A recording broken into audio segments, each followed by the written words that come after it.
مسجدیں بلاتی ہے۔ بسم اللہ الرحمن الرحیم۔ الحمد للہ نحمده ونستعینه ونستغفره ونؤمن به ونتوکل علیہ ونعوذ باللہ من شرور انفسنا ومن سیئات اعمالنا من يهده الله فلا مضل له ومن يضلله فلا هادي له ونشهد ان لا اله الا الله وحده لا شريك له ونشهد ان سيدنا ونبينا ومولانا محمدا عبده ورسوله اما بعد اعوذ بالله من الشيطان الرجيم بسم الله الرحمن الرحيم انما يعمر مساجد الله من آمن بالله واليوم الآخر وأقام الصلاة وآتى الزكاة ولم يخش إلا الله فعسى أولئك أن يكونوا من المهتدين صدق الله العظيم قال النبي صلى الله عليه وسلم أحب البلاد إلى الله مساجدها وأبغض البلاد إلى الله أسواقها أو كما قال عليه الصلاة والسلام۔ محترم بزرگوں اور دوستوں، دنیا کے اندر جتنے بھی مذاہب پائے جاتے ہیں، ان سب مذاہب کے اندر اپنی عبادتیں کرنے کے لیے کچھ خاص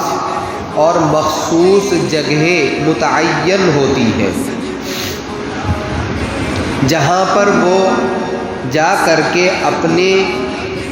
عقیدے کے اعتبار سے، اپنے مذہب کے اعتبار سے ان کی اپنی عبادت کرتے ہیں، اور اس جگہ کو وہ لوگ اپنے مذہب کے اعتبار سے مقدس مانتے ہیں۔ تمام مذاہب کے اندر ایسی کوئی نہ کوئی جگہ ضرور ہوتی ہے۔ غیر مسلموں میں چاہے یہودی ہو، چاہے عیسائی ہو، چاہے ہندو ہو، چاہے اس کے علاوہ کوئی اور مذہب کا آدمی ہو، ہر ایک کا اپنا اپنا عبادت کرنے کی جگہ متعین کی جاتی ہے، وہاں وہ لوگ جمع ہو کر کے عبادت کرتے ہیں اور اس جگہ کو مقدس مانتے ہیں۔ اللہ رب العزت نے دین اسلام کے اندر بھی، شریعت محمدیہ کے اندر بھی مساجد کو عبادتوں کی جگہ قرار دیا۔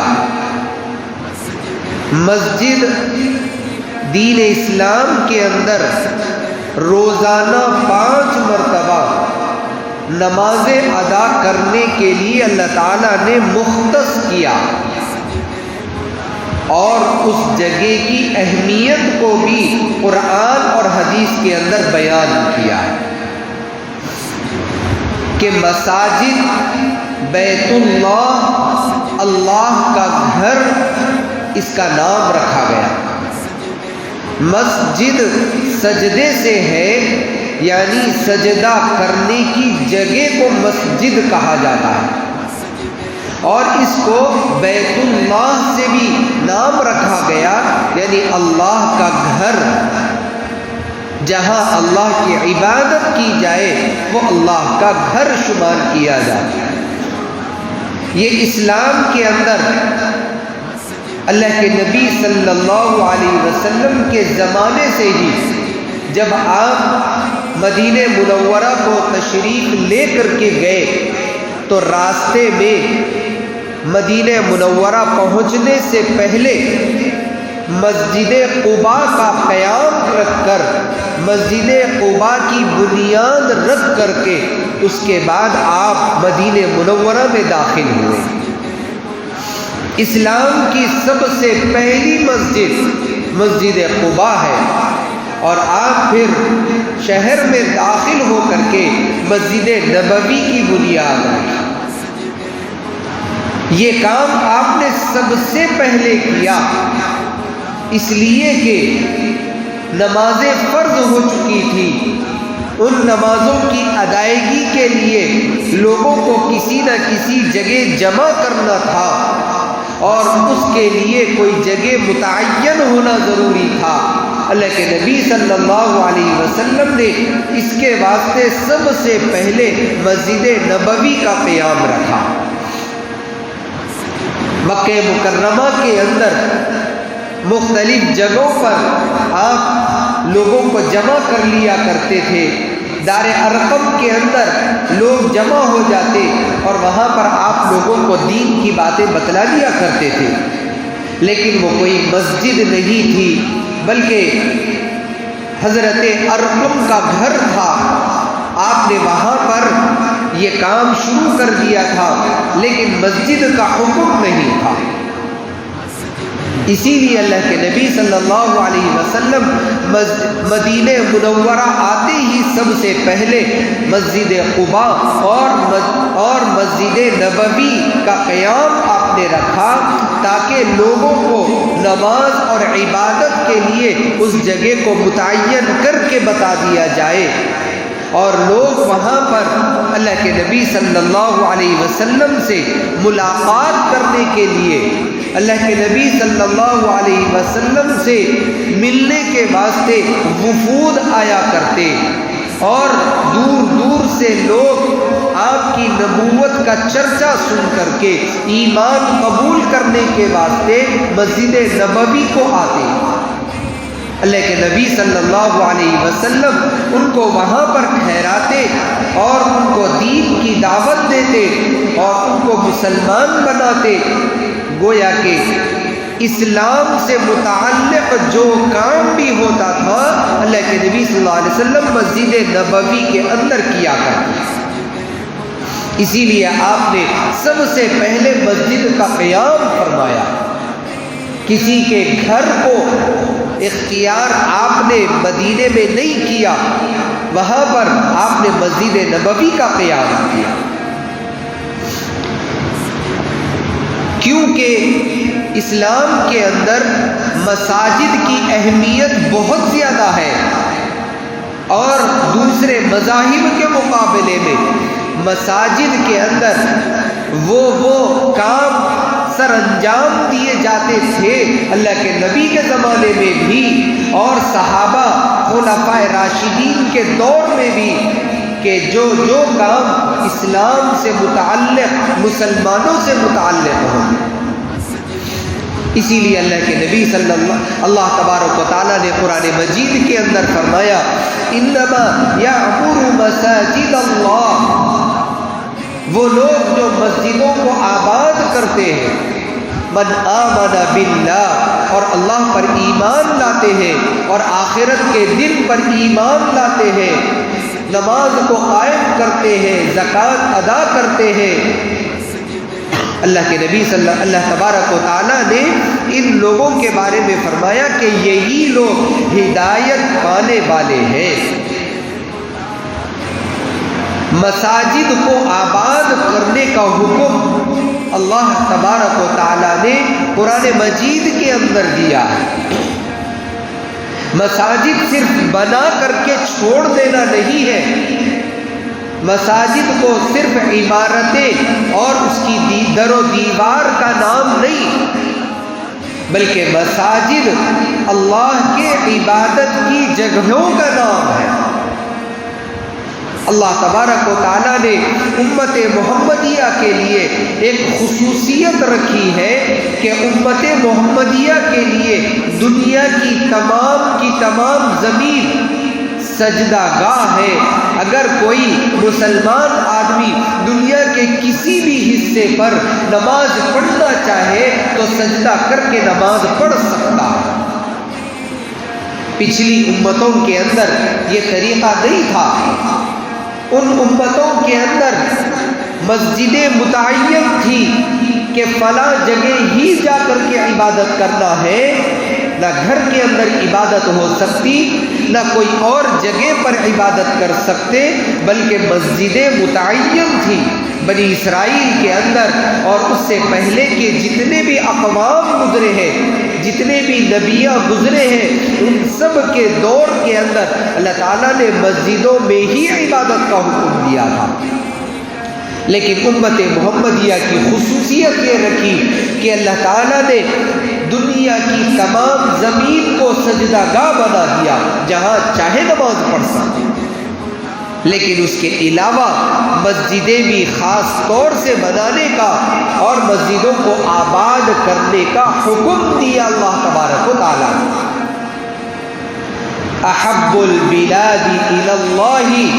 مساجدها، اللہ کے نبی فرما رہے ہیں کہ سب سے زیادہ پسندیدہ جگہیں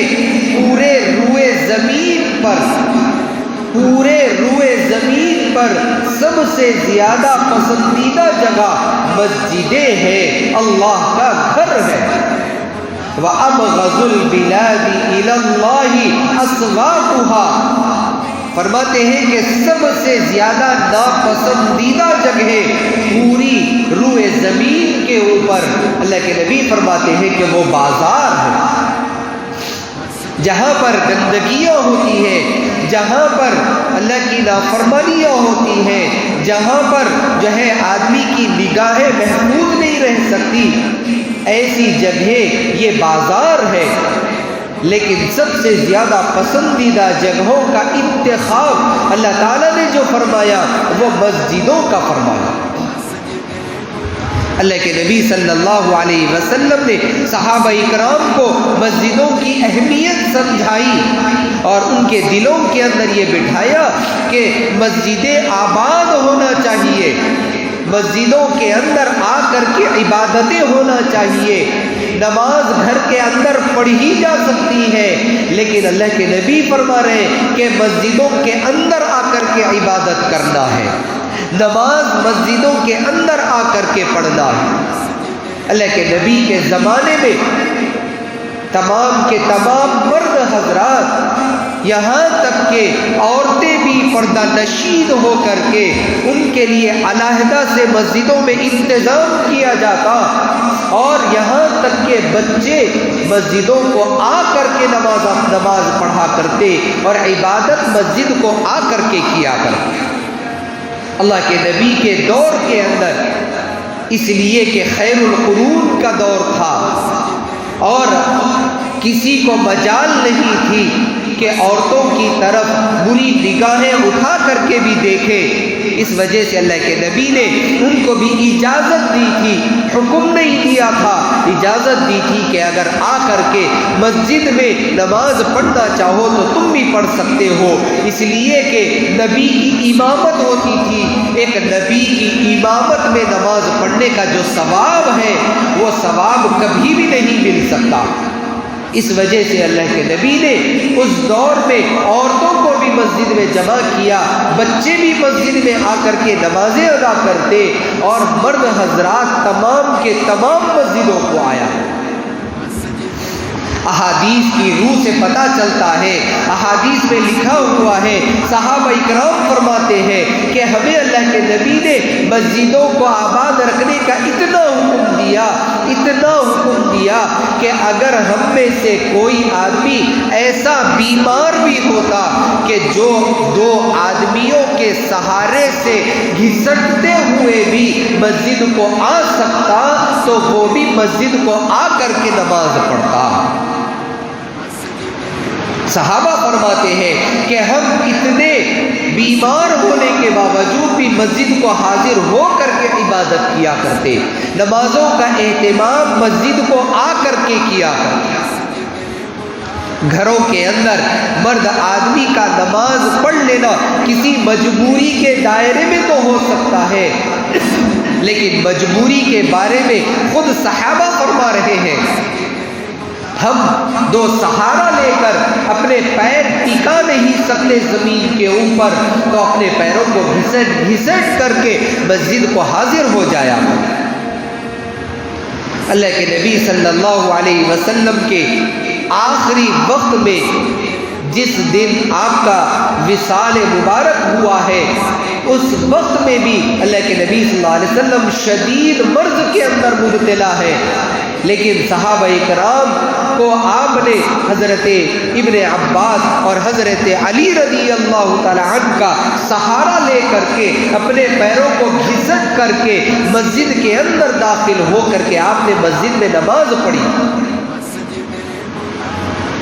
مسجدوں کو آباد رکھنے کا حکم دیا گیا، اتنی اس کی فضیلتوں کو بیان کیا گیا کہ اس کے بعد بھی اگر کوئی آدمی مسجدوں کو چھوڑ کر کے کہیں اور عبادتوں کا اہتمام کرتا ہے تو یہ مسجدوں کو آباد کرنے کے خلاف ہے، اس لیے کہ آبادی، مسجد کو آباد کرنا یہ کس طریقے سے ہو سکتا ہے؟ کیا صرف مسجدوں کو بنا دینا یہ آباد کرنا ہے؟ مسجدوں کو بنانا آباد کرنا نہیں ہے، پیسہ مسجد پر لگا دینا یہ آباد کرنا نہیں ہے، مسجد کے لیے چندے دے دینا یہ مسجدوں کو آباد کرنا نہیں ہے، مسجدوں کی ضروریات کو اپنا پیسہ لگا کر کے پورا کر دینا یہ مسجد کو آباد کرنا نہیں ہے۔ یہ تو تعمیر مسجد ہے،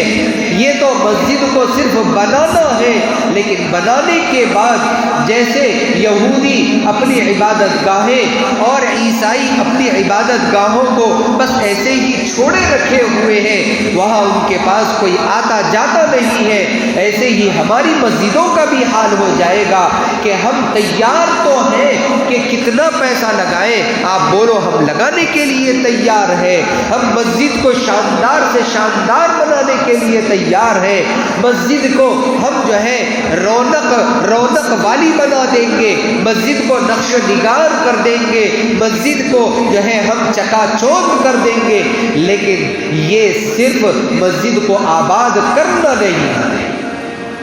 اللہ تعالیٰ کیا فرماتے ہیں قرآن مجید کے اندر؟ انما یعمر مساجد اللہ من آمن باللہ والیوم الآخر واقام الصلاة وآت الزکاة۔ اللہ تعالیٰ فرماتے ہیں مسجدوں کو وہ لوگ آباد کرتے ہیں جو اللہ پر ایمان، آخرت پر ایمان، اور اس کے بعد اللہ تعالیٰ فرماتے ہیں کہ جو نمازوں کو قائم کرتے ہیں۔ نمازوں کا قیام کا مطلب صحیح طریقے سے، مکمل طریقے سے نماز کو پڑھنے کا نام نماز کو قائم کرنا ہے، اور صحیح طریقے سے نمازوں کی ادائیگی صرف مساجد کے اندر ہو سکتی ہے، جو اللہ کا گھر ہے، نورانی گھر ہے، جہاں پر ہمیشہ اللہ تعالیٰ کی رحمتیں برستی رہتی ہے، جہاں آدمی آتا ہے تو اپنے آپ کا سکون محسوس کرتا ہے، اپنے اندر ایک اطمینان محسوس کرتا ہے، اپنے آپ کو اس جگہ کے اوپر لا کر کے آدمی بالکل اطمینان بخش ہو جاتا ہے۔ ایسی جگہ مسجدیں ہیں، اس کو آباد کرنے کا حکم دیا گیا۔ آباد کرنا نمازوں کو قائم کر کے ہے، مساجد کے اندر نمازوں کے لیے آتے رہنا یہ مسجد کو آباد رکھنا ہے۔ اگر مسجدیں آباد نہیں ہوتی ہے تو مسجد کی در و دیوار پکار اٹھتی ہے، مسجد کی در و دیوار اور مسجد کے پلر یہ پکار اٹھتے ہیں کہ ہمیں کس لیے بنایا گیا ہے، ہم کو کس لیے جو ہے تعمیر کیا گیا ہے، کیا ہم ایسے ہی ویران پڑے رہنے کے لیے ہے؟ کتنے مساجد ہندوستان کے اندر ایسے ویران پڑے ہوئے ہیں کہ جہاں پر لوگ کبھی اس کو دیکھنے تک نہیں جا سکتے۔ یہ حالت مسلمانوں نے خود اپنے ہاتھوں سے کر رکھی ہے، مسلمانوں نے خود اپنے ہاتھوں سے کر لی ہے، اس لیے کہ مسجدوں کو آباد رکھنے کا حکم دیا گیا کہ مسجدوں میں آ کر کے نمازوں کو ادا کیا جائے۔ ہم دن کے اوقات میں اپنے کاروبار کے اوپر رہتے ہیں، ہم دن میں اپنے گھر پر موجود نہیں رہتے، تو آبادی اور جہاں پر بازار ہو وہاں کی مسجدوں میں چلو بہت سارے لوگ نماز کے لیے آ جاتے ہیں، لیکن محلے کی مسجد کے اندر اس وقت پتہ چلتا ہے کہ جب فجر کی نماز ہوتی ہے، اور فجر کی نماز کے اندر لوگوں کی تعداد کو دیکھ کر کے اندازہ ہوتا ہے کہ کتنے لوگ مسجد کو آباد کرنے والے ہیں اس محلے میں، اور کتنے لوگ نماز پڑھنے والے ہیں، اور کتنے لوگ صبح کو اٹھ کر کے اللہ کے گھر تک پہنچنے والے ہیں۔ فجر کی نماز سے اندازہ ہو جاتا ہے۔ اللہ کے نبی صلی اللہ علیہ وسلم فرماتے ہیں کہ خوشخبری دے دو ان لوگوں کو جو راتوں کے وقت میں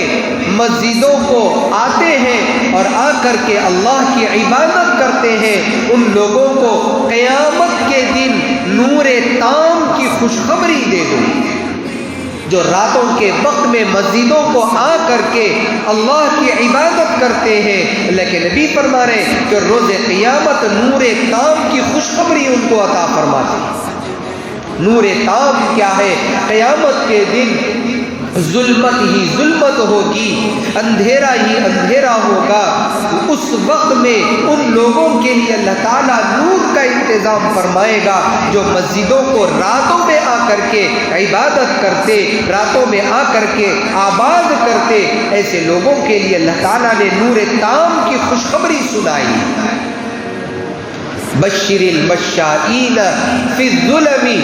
اللہ تعالیٰ فرما رہے راتوں کے وقت میں مسجدوں کو آباد کرنے والے، مسجدوں کو چل کر کے پہنچنے والے، اور وہاں پہنچ کر کے مسجدوں کو آباد کرنے والے، یہ اللہ کے نبی صلی اللہ علیہ وسلم کے ارشادات ہیں۔ صحابہ کرام کو مجال نہیں تھی کہ وہ گھر کے اندر ہو اور مسجد کو نہ آئے اور گھر کے اندر نماز ادا کرنا، لیکن آج ہم گھر کے اندر ہو کر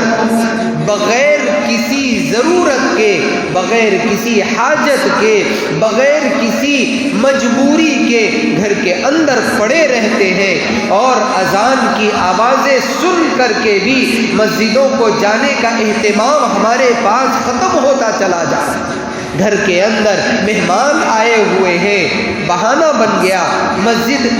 گھر کے اندر کوئی بیمار ہے، بہانہ بن گیا، گھر کے اندر ہم خود کچھ تھوڑا سا بیمار ہیں، یہ بھی بہانہ بن گیا۔ ہر چیز بہانہ بنا ہوا ہے، کہیں دعوت میں جانا ہے تیار ہو رہے ہیں، بہانہ ہے، ہر قسم کے بہانے مسجد کو آ کر کے عبادت کرنے سے آدمی کو روکتے چلے جا رہے ہیں۔ عبادتیں ہماری مسجدوں سے ختم ہوتی چلی جا رہی ہے، جبکہ اللہ کے نبی کے زمانے میں مسجدوں کے اندر ہر قسم کے کام امور اور اسلام کے تمام امور انجام دیے جاتے۔ وہاں پر مدرسہ بھی مسجد کے اندر ہوتا، ذکر کے حلقے بھی مسجد کے اندر لگتے، جہاد پر بھیجے جانے والے لوگوں کی میٹنگیں جو ہوتی وہ بھی مسجد کے اندر ہوتی، فوجوں کی تربیت مسجد سے ہوتی، مسافروں کی رہائش مسجد کے اندر ہوتی، مسافروں کے لیے کھانے کا انتظام مسجد کی طرف سے ہوتا۔ صفہ چبوترے کے اوپر جو لوگ بالکل مجبور اور جن کے لیے رہنے کو گھر نہ ہو ان کو رہنے کا انتظام وہاں کیا جاتا، لوگ ان کے لیے ضرورت کی چیزیں وہاں مہیا کرتے۔ دین علم حاصل کرنے کی تمام ضروریات مسجد نبوی سے پوری کی جاتی، گویا کہ محلے کے تمام ضروریات مسجد نبوی سے کیے جاتے ہیں۔ آج ہم نے صرف نمازوں کی حد تک مسجدوں کو سمجھ رکھا ہے، اس وجہ سے لوگ مسجدوں سے نماز نہ پڑھنے کی وجہ سے دور ہوتے چلے جا رہے ہیں، اور مسجدیں بالکل غیر آباد ہوتی چلی جا رہی ہیں۔ اگر دین کا کام مسجد کے اندر ہو، مدرسے مسجد کے اندر ہو، غربا کا خیال مسجد سے کیا جائے، ہر طریقے کی دینی فریضے کو مسجد سے کیا جائے، مسجد سے جوڑ دیا جائے، تو محلے کا ہر فرد مسجد کو آنے کی، مسجد کی طرف دوڑ کر کے آنا اس کی ضرورت بن جائے گا، اور وہ کبھی نہ کبھی ضرور نمازی بن کر کے مسجد کے اندر نماز پڑھنے بھی آئے گا۔ ہم نے صرف نمازوں کی حد تک مسجدوں کو رکھا ہے۔ یہ ہو رہا ہے آج کل کے تمام مساجد کا حال۔ ہمارے مسلمانوں کے اندر احساس ختم ہو چکا ہے، ہر قسم کا احساس، چاہے دین کی بات بتائی جائے، کسی چیز کے اوپر کرنے کا کچھ شعور بیدار کیا جائے، لیکن شعور بیدار نہیں ہو رہا۔ مسجدوں سے علماء پکار رہے ہیں، بول رہے ہیں، بتا رہے ہیں کہ یہ کام کرنا ہے ہم کو، مسجدوں سے اعلان کیا جاتا ہے، لیکن کوئی سننے والا نہیں ہے۔ کوئی مسجد کو آئے تو سنے گا، جو مسجد کو آتا ہی نہ ہو تو وہ سنے گا کہاں سے؟ کوئی آنے کے لیے تیار نہیں ہے۔ ہر قسم کا احساس ہم مسلمانوں کے اندر سے میرے دوستو ختم ہوتا چلا جا رہا ہے۔ کتنی ضرورت کی چیزیں فی الوقت ضروری ہیں جس کو کرنا مسلمان کے اوپر حد درجے ضرورت کے اندر داخل ہے، اسلامی ضرورت کے اندر داخل ہے، ہمارے مسلمانوں کی مدد کے طور پر ضرورت ہے، لیکن اس کو بھی ہم نے اپنے احساس سے ختم کر دیا ہے، ہم نے اس کو بھی بالکل بالائے طاق رکھ دیا ہے، ہم نے اس کی طرف کوئی توجہ نہیں۔ مساجد سے ہر قسم کا اعلان ہوتا ہے، علماء پکار کر کے ہدایت کے طریقے بتاتے ہیں، نمازوں کے اہتمام کے اوپر علماء ان کو توجہ دلاتے رہتے ہیں، حالات کے اوپر نظر رکھنے کے لیے علماء توجہ دلاتے رہتے ہیں، لیکن کوئی سننے والا نہیں۔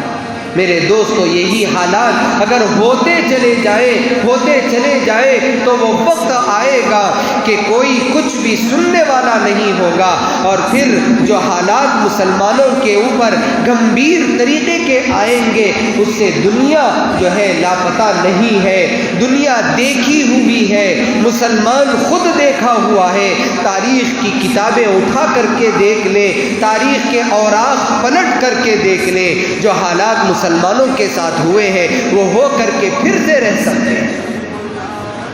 اس لیے میرے دوستو جو باتیں مسجدوں سے بتائی جائیں، مسجدوں کو آئیں، مسجدوں کو لوگوں کو آنے کی دعوت دی جائے، نمازوں کے اہتمام کی دعوت دی جائے، فجر کے وقت میں آنے والے لوگ خود آتے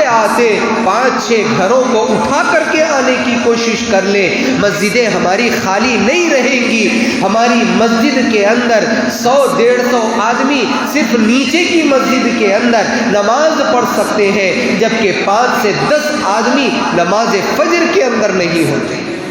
یہ کتنی افسوس کی بات ہے، اور محلہ 100% مسلمانوں کا محلہ ہے، جس میں گھر گھر کے اندر 2 سے 3 مرد اور بچے ضرور ہوتے ہیں۔ اگر گھر گھر سے 2 مرد بھی مسجد کو آ جائے تو کتنی مسجد بھر جائے، مسجد کے اندر جگہ ہمیں بس نہ ہو، اور مسجد کو اور بڑھانے کی فکر انتظامیہ کو کرنا پڑ جائے۔ لیکن افسوس ہے ہم محلے والوں کے اوپر کہ ہم نے مسجدوں کو آباد کرنا خود اپنے ہاتھوں سے چھوڑ دیا ہے، اپنے محلے کی خود مسجد کو ہم خود آباد نہیں کر رہے۔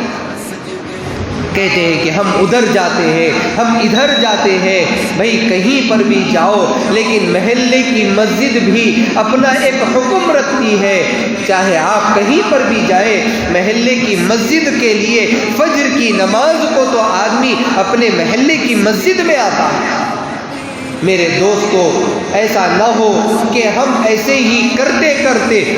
بے غیرت بن جائیں، سنتے سنتے ہم بے غیرت ہو جائیں، ہمیں سننے کا اثر ختم ہو جائے، ہم جو کچھ سن رہے ہیں اس کو ہم بالکل اگنور کر دیں۔ یہ طریقہ اگر ہمارا بن جائے گا تو پھر ہمارے دل سخت اور پتھر بن جائے گا، اور اس کے اوپر پھر ذرا برابر بھی دین کی بات کا اثر نہیں ہوگا۔ اللہ تعالیٰ قرآن مجید کے اندر فرماتے ہیں کہ ان کے دلوں کو زنگ لگ چکا ہے۔ اللہ تعالیٰ فرما رہے زنگ لگ چکا ہے۔